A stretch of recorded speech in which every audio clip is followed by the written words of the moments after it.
Os socialistas aseguran que a comarca do Salnés arrastra dende hai anos varios problemas en materia sanitaria, uns problemas que ademais se ven agravados, segundo din, coa nova Lei de Saúde de Galicia, que implicou a supresión da área sanitaria. Estamos vendo que hai problemas históricos que se veñen acrecentando, a perda de persoal do Hospital do Salnés, que non está sendo reposto gracias á Lei de Saúde, gracias a esa reforma da lei, agora xa non temos capacidade de reivindicar o persoal do hospital que está prendendo servicios en favor de Pontevedra e nos quedamos como ciudadanos de segunda, como dixemos e alertamos no seu momento. Ademais, esta mañá en Vilagarcía os socialistas volveron reivindicar a construción dun novo centro de saúde. Dende o PSDG falan de sectarismo. Hai algunhas casualidades que xa pasan o nivel de casualidade pura.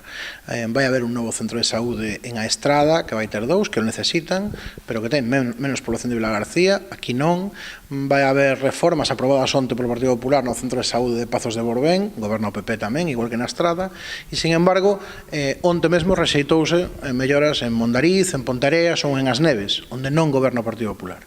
En Vilagarcía bloquease o centro de saúde novo necesario, non goberna o Partido Popular, como ocurre na Illa, como ocurre co problema de pediatría en Catoira, como ocurre en Ogrove. Nesa mesma liña, o alcalde Vilagarcián, Alberto Varela, aproveita para criticar a actitude do PP local. É sorprendente escoitar aos portavoces do PP de Vilagarcía defender no pleno que se está investindo en materia sanitaria en Vilagarcía, cando o centro de saúde non se investiu ni un peso nestes anos, cando no hospital non se está cubrindo de profesionais, se están denunciando os propios profesionais que non se están cubrindo as baixas. Os socialistas anunciaron que o seu grupo vai levar ao Parlamento varias iniciativas sobre a situación da sanidade na comarca.